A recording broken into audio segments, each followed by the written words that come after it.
आज की इस बहुत ही बड़ी, बहुत ही विशाल महापंचायत जो किसानों ने खुद आयोजित किया, उसमें इतनी बड़ी, इतनी भारी संख्या में पहुंचने के लिए आप सबका धन्यवाद। एक एक कदम आपका चला हुआ हमारे सर माथे पर। आज जुल्म के खिलाफ आपका इतनी भारी संख्या में इकट्ठे होना इस बात का संकेत है कि आप लोग अपने हकों के लिए लड़ना जानते हैं, अपने हक मांगना जानते हैं। और कहा तो यहां तक जाता है कि हक मांगे नहीं जाते, हक छीनने पड़ते हैं। अरविंद केजरीवाल जी पहुंचे हैं, हमारे एमएलए साहबान जो गुजरात से हैं वो बैठे हैं, भाई ईशुदान बैठे हैं, पूरी टीम बैठी है गुजरात की। और इतनी भारी संख्या में खुद ब खुद चल के आना, ये तो एक नई कहानी के संकेत लग रहे हैं मुझे। ये नई कहानी लिखने वाले हो आप लोग। और जितने जुल्म ये सरकार कर रही है भाजपा की, यहां पे जितने जुल्म कर रही है, उनका एक एक जुल्म का हिसाब देना पड़ेगा। ये पर्चे कर रहे हैं, ये पर्चे कर रहे हैं, किसानों पर जेल में डाल रहे हैं। अरे कितने कर लोगे? आपके पर्चे खत्म हो जाएंगे, बंदे खत्म नहीं होंगे। पर्चे कर रहे हैं, इनको लगता है ऐसे दबा लेंगे, ऐसे नहीं चलेगा। जब किसान जो होता है ना, वो अन्नदाता होता है। मैं किसान की धरती से आता हूं, पंजाब से आता हूं।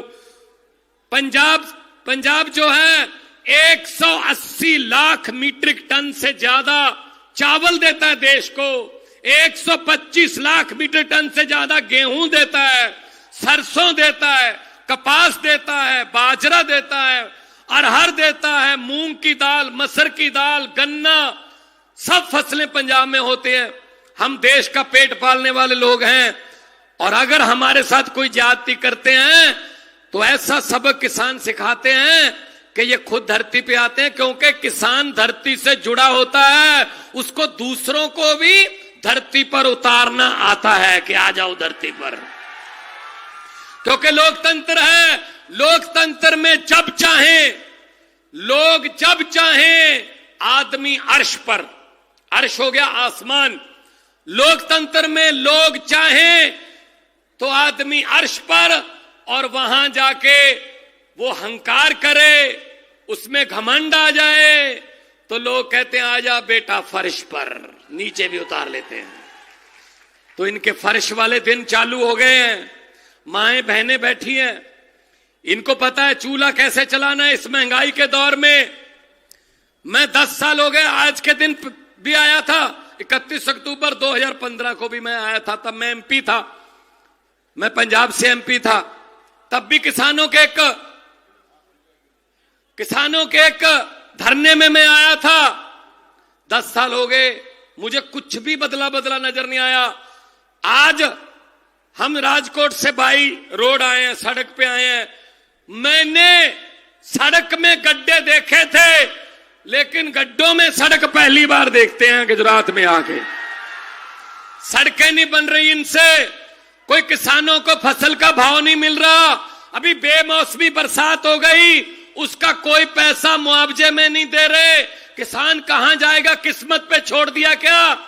कि अपनी किस्मत पे छोड़ दिया किसान को? मरो खपो, क्या लेना किसी ने।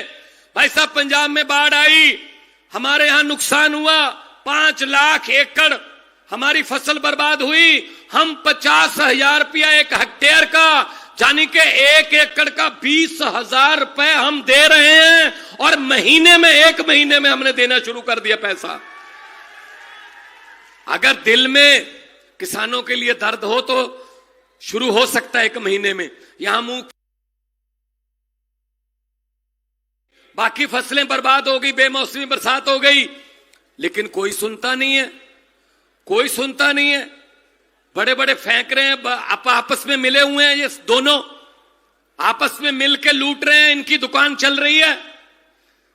तो आपका इतनी भारी संख्या में आना, पंजाब में तो देखता हूं मैं इतने भारी बड़े बड़े कट, और पंजाब में जब इकट्ठ होते हैं तो इसी बात का संकेत होते हैं कि हमने इस व्यवस्था को बदलना है और बदलना पड़ेगा। और ये समझते हैं शायद हम डरा लेंगे, शायद हम धरती के पुत्रों को डरा लेंगे। ये डरने वाले नहीं है। हम वो पत्ते नहीं है, हम वो पत्ते नहीं हैं जो शाख से टूटकर गिर जाएंगे।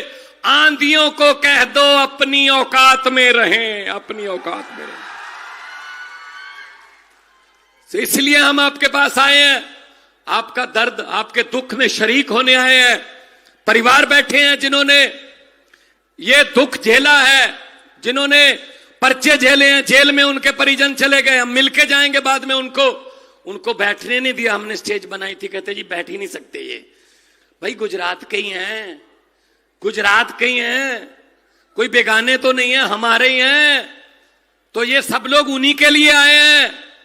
मैं तो यही कहूंगा कि ये लोग गुजरात वाले हैं, इन्होंने भाजपा के बहुत डंडे खाले हैं। अब ये जहां से नहीं जाने वाले हैं। अरे मोदी जी जाते जाते ही बता दो अच्छे दिन कब आने वाले हैं।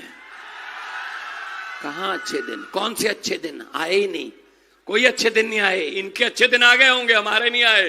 तो इसलिए हम आपको कहना चाहते हैं इकट्ठे रहिएगा, एके में रहिएगा, हम आपके साथ खड़े होंगे।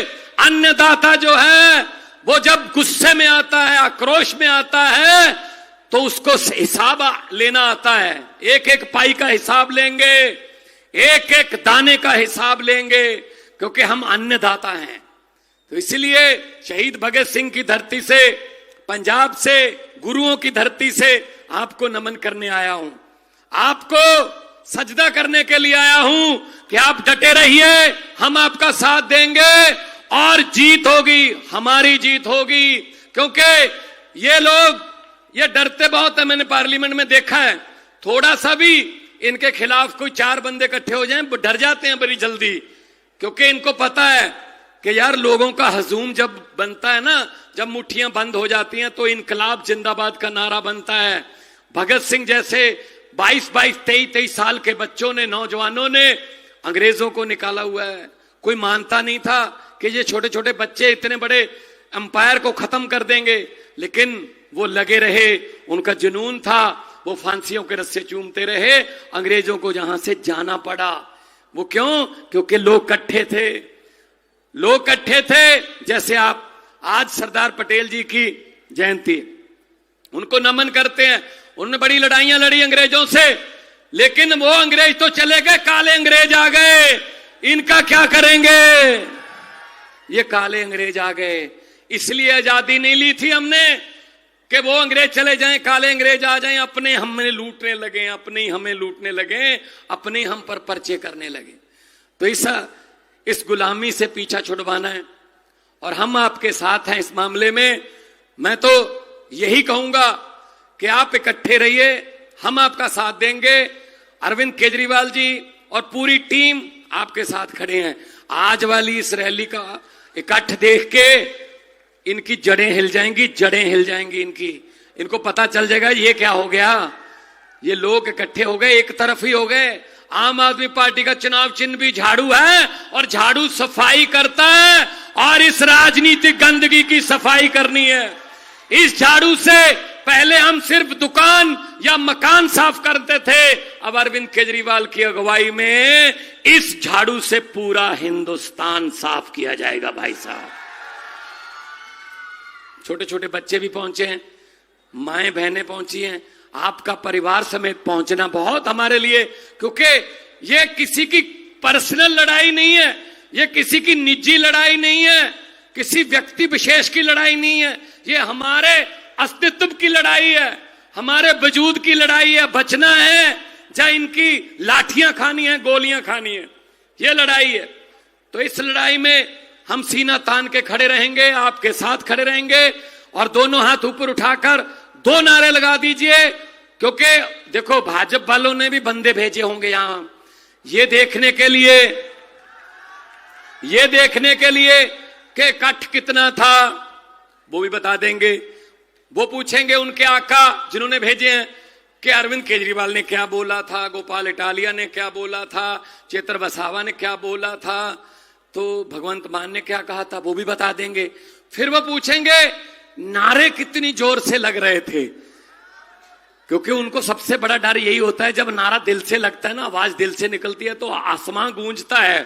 तो जब वो ये पूछें कि नारे कितनी जोर से लग रहे होंगे, तब उनके जो बंदे भेजे होंगे CID वाले ये वो, तो वो उनको कह दें कि जी ये बताने की तो आपको जरूरत नहीं है, वो तो आपके घर पे भी सुन गए होंगे, वो तो इतनी जोर से थे। दोनों हाथ ऊपर उठाकर नारा लगा दीजिए, इनकलाब इनकलाब, जय जवान जय जवान, बोले सोनिहाल।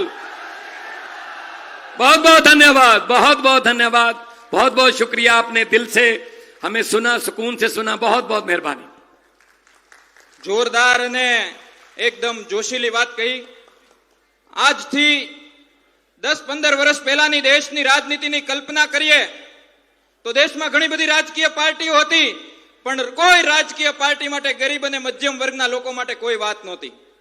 ત્યારે આજથી 2010, 11, 12માં આ દેશની રાજનીતિમાં એક એવા નેતાનો ઉદય થાય છે જે વાત કરે છે કે હું ગરીબોને નહીં, તમામ વર્ગના લોકોને વીજળી મફતમાં આપીશ, પાણી મફતમાં આપીશ, કારણ કે વીજળી અને પાણી જેવી સુવિધાઓના પૈસા ન લેવાય, સ્વાસ્થ્ય સેવાઓ મફતમાં આપીશ, સારી શૈક્ષણિક સુવિધાઓ મફતમાં આપીશ। ત્યારે આ તમામ રાજકીય પાર્ટીઓ હસતી હતી એ નેતા ઉપર। આજે 10-15 વર્ષમાં એવો સિલેબસ એ વ્યક્તિએ એવો સેટ કર્યો કે રાજસ્થાનમાં પણ જો મેનિફેસ્ટો ભાજપ કે કોંગ્રેસ જાહેર કરે તો એ પણ એમ કહે કે અમે વીજળી મફત આપીશું, મહિલા આપીશું। આજે બિહારમાં મેનિફેસ્ટો જાહેર થયો છે, બિહારમાં પણ ભાજપે કહેવું પડ્યું કે અમે વીજળી મફતમાં આપીશું, અમે શૈક્ષણિક સુવિધાઓ મફતમાં આપીશું, સ્વાસ્થ્ય સુવિધાઓ મફતમાં આપીશું, મહિલાઓને વળતર આપીશું, ખેડૂતોને વળતર આપીશું। તો દેશની રાજનીતિમાં, ભારતની રાજનીતિમાં આઝાદી પછી કામની રાજનીતિ કરી શકાય અને કામની રાજનીતિથી જીતી શકાય એવું સપનું દેશના લોકોને દેખાડનાર આમ આદમી પાર્ટીના રાષ્ટ્રીય સંયોજક, આપ સૌના લોકપ્રિય નેતા એવા માનનીય અરવિંદ કેજરીવાલજીને વિનંતી કરીશ કે આપણને આગળનું માર્ગદર્શન કરે। અરવિંદ કેજરીવાલજી।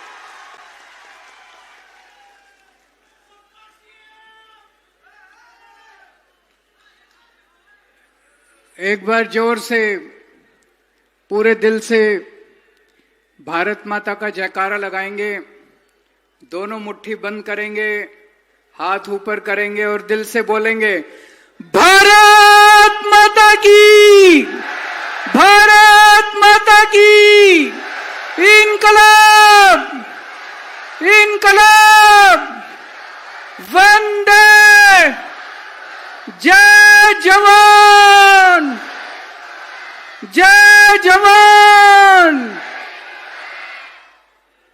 आज इतनी बड़ी संख्या में गुजरात के कोने कोने से आए हुए मेरे सभी प्यारे खेडूत भाइयों बहनों, माताओं, बुजुर्गों, बच्चों, आप सब लोगों को मेरा नमस्कार, सबको मेरा प्रणाम।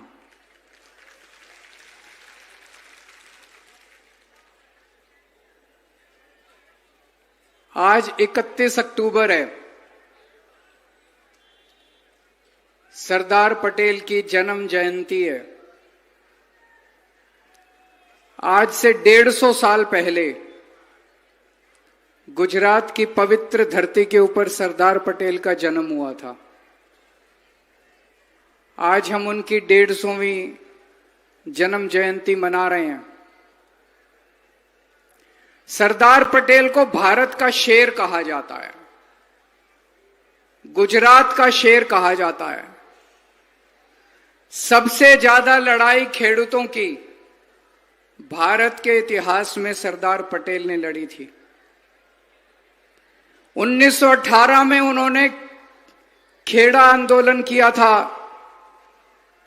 1928 में उन्होंने बारदोली सत्याग्रह किया था, खेडूतों के लिए लड़ाई लड़ी थी, अंग्रेजों के खिलाफ लड़ी थी।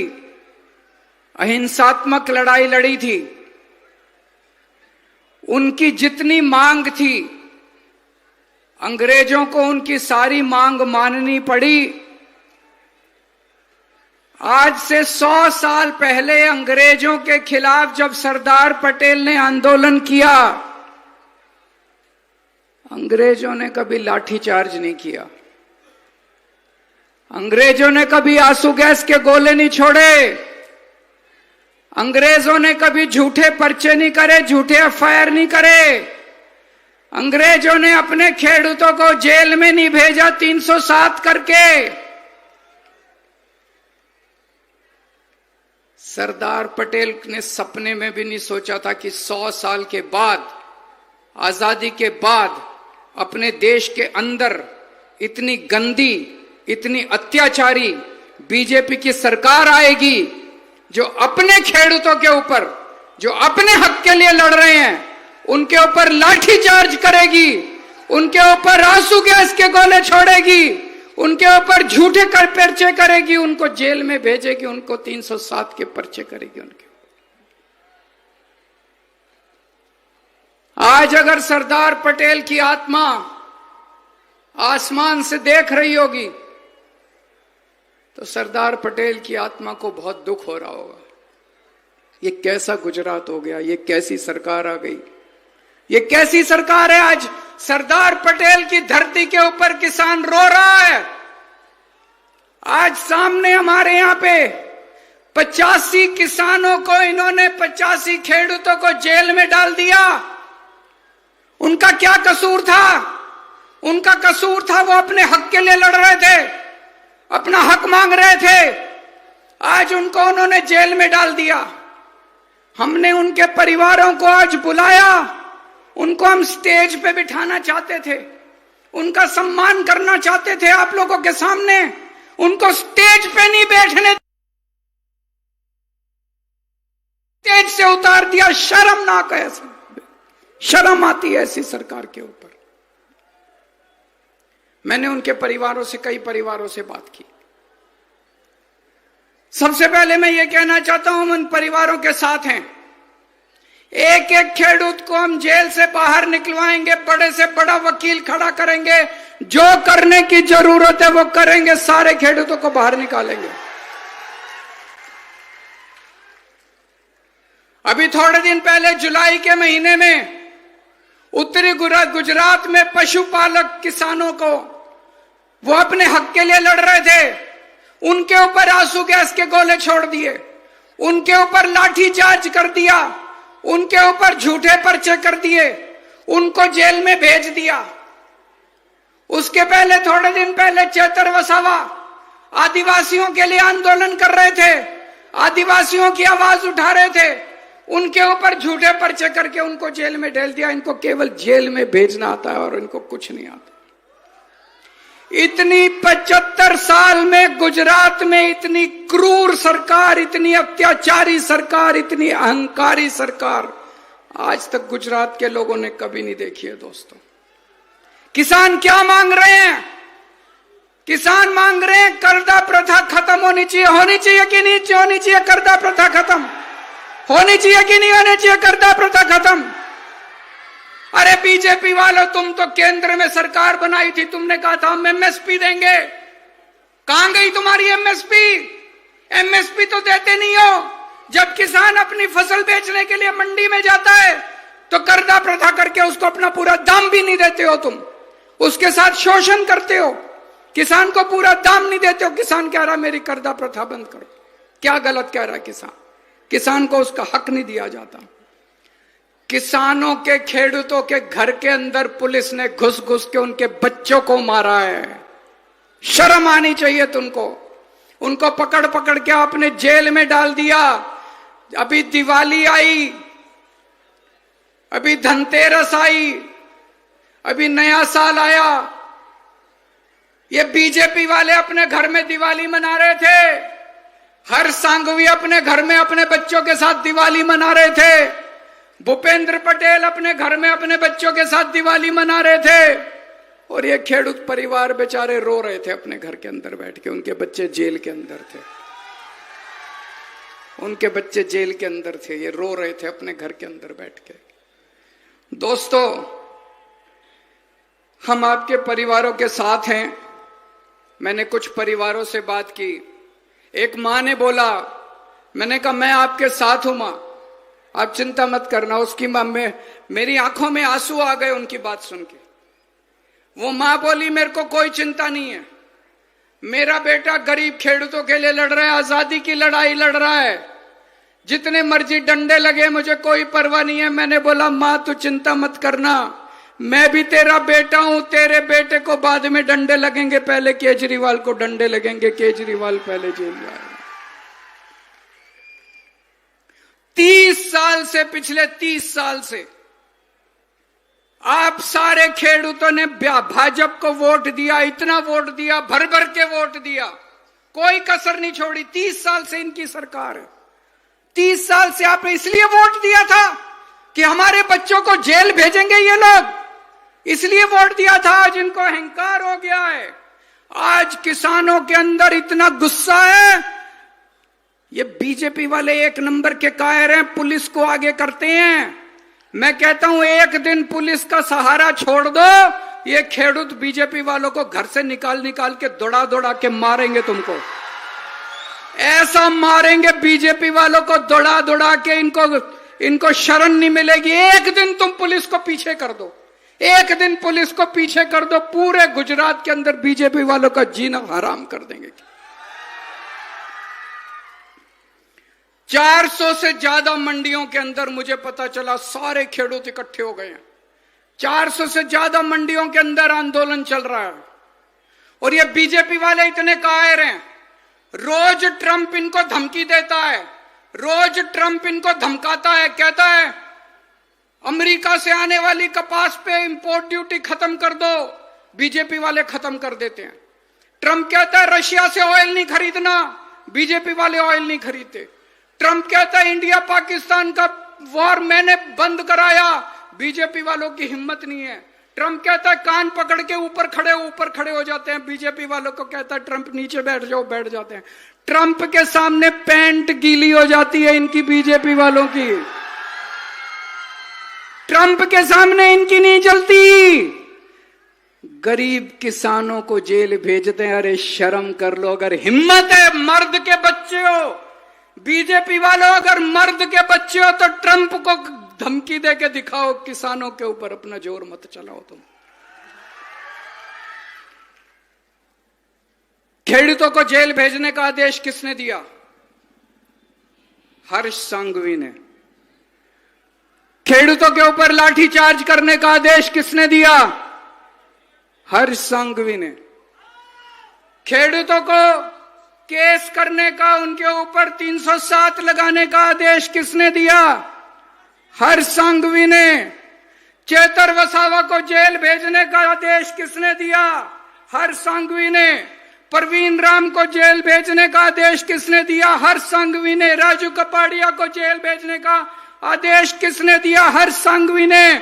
और बीजेपी ने हर्ष सांघवी को इनाम देके डिप्टी सीएम बना लिया, कहा बहुत अच्छा, और मारो और मारो और मारो। उसको इनाम दिया, हर्ष सांघवी को डिप्टी सीएम बना दिया। मैंने हरदर का वीडियो देखा है, किस तरह से खेडूतों को मार मार के पुलिस डंडे मार मार के भगा रही है। मेरी आंखों में आंसू आ गए वो वीडियो देखने के बाद। मैं आज चेतावनी देना चाहता हूं इस मंच से बीजेपी वालों को, तुम्हारी उल्टी गिनती शुरू हो गई है। आज से 37 साल पहले कांग्रेस को भी अहंकार हो गया था। आज से 37 साल पहले कांग्रेस ने खेडूतों के ऊपर गोली चलाई थी, 14 खेडूत मारे गए थे। पिछले 37 साल से कांग्रेस की सरकार दोबारा नहीं आई है। वही हाल इस बार बीजेपी का होने वाला, भाजपा का होने वाला है। इस बार जो सरकार जाएगी, अगले 50 साल तक बीजेपी की सरकार गुजरात के अंदर नहीं आने वाली। विसावदर का चुनाव हुआ, डर के मारे उन्होंने विसावदर के चुनाव के बाद मंत्रिमंडल बदल दिया। अब मंत्रिमंडल बदलने से काम नहीं चलेगा, अब सरकार बदली जाएगी गुजरात के अंदर सरकार।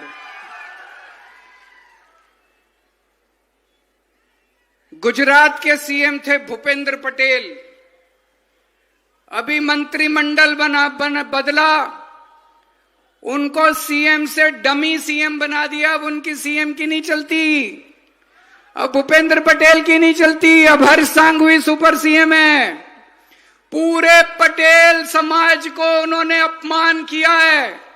पटेल समाज के भूपेंद्र पटेल को उन्होंने सीएम से डमी सीएम बना दिया। अब उनकी नहीं चलती, अब उनकी हर्ष सांघवी अब सुपर सीएम बन गए, उनकी चलती है। और कांग्रेस बीजेपी के साथ मिली हुई है, कांग्रेस और बीजेपी का गठबंधन है। मैंने एक बार कहा था दोनों पति पत्नी है, कौन पति है कौन पत्नी है ये मुझे नहीं पता। बीजेपी और कांग्रेस वालों के जॉइंट धंधे हैं, बिजनेस करते हैं एक साथ, करते हैं कि नहीं करते? दोनों के बिजनेस चलते हैं एक साथ। कांग्रेस नहीं चाहती कि बीजेपी जाए, कांग्रेस चाहती है बीजेपी रहे, इनके धंधे चलते रहें। ऐसा क्यों होता है कि चेतर वसावा जेल जाता है? ऐसा क्यों होता है कि परवीन राम जेल जाता है? ऐसा क्यों होता है कि केवल आम आदमी पार्टी वाले जेल, कांग्रेस वाला कभी जेल नहीं जाता? ऐसा कैसे होता है कांग्रेस वाला जेल नहीं जाता, केवल आम आदमी पार्टी वाले जेल जाते हैं? कुछ तो सेटिंग है कि नहीं है? कुछ तो सेटिंग है दोनों के अंदर। आज बीजेपी बोझ बन गई है गुजरात की धरती के ऊपर। इस बोझ को उतारना पड़ेगा, उतारना आपको पड़ेगा। एक टाइम ऐसा था जब अंग्रेजों को लगता था कि हमें भारत से कोई नहीं हटा सकता। अंग्रेज गए कि नहीं गए? आज बीजेपी को लगता है हमें गुजरात से कोई नहीं हटा सकता। हटाओगे कि नहीं हटाओगे? सारे जने हाथ खड़े करके बता दो। अंग्रेज भी भारत छोड़ के गए थे, बीजेपी को भी गुजरात छोड़ के जाना पड़ेगा, जल्दी टाइम आने वाला है। किसानों की आवाज उठाने वाली पार्टी का नाम है आम आदमी पार्टी। किसानों पे लाठीचार्ज करने वाली पार्टी का नाम है भारतीय जनता पार्टी। किसानों के हक के लिए लड़ने वाली पार्टी का नाम है आम आदमी पार्टी। किसानों को जेल में भेजने वाली पार्टी का नाम है भारतीय जनता पार्टी। गुजरात हमारा है, गुजरात इनके पिताजी का नहीं है। बहुत मलाई खा ली तुमने बीजेपी वालों, अब और लूटने नहीं देंगे। इनके बच्चे विदेशों में पढ़ते हैं, सारे इनके मंत्रियों के बच्चे विदेशों में पढ़ते हैं, और हमारे बच्चों को उठा के ये जेल में डालते हैं। हमारे बच्चे जेल जाएंगे, तुम्हारे बच्चे विदेश जाएंगे। इस बार आने वाले चुनाव में विसावदर वाली कर दो पूरे गुजरात के अंदर। और अंत में मैं कहना चाहता हूं, अभी बारिश की वजह से काफी फसल बर्बाद हुई है।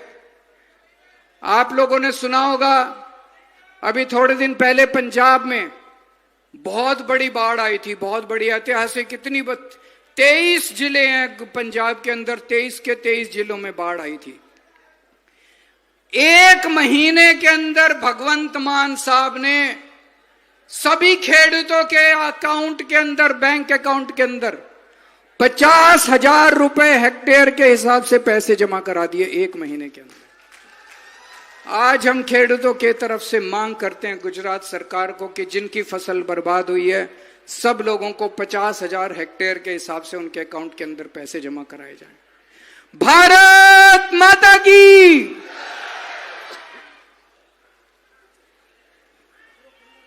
जनगण मन उत्कलवंगा विंध्य हिमाचल यमुना गंगा उच्चल जलधि तरंगा तव शुभ नामे जागे तव शुभ आशीष मांगे गाहे तव जय गाथा जनगण मंगलदायक जय हे भारत भाग्य विधाता जय हे जय हे जय हे जय जय जय जय हे अब हम लोग उनसे मिलने जाएंगे जिनके लोग जेल में हैं, उनके परिवार के लोग आए हुए हैं, उनके परिवार से मैं और भगवंत मान साहब, ईशुदान भाई, गोपाल इटालिया सब लोग मिलने के लिए जाएंगे।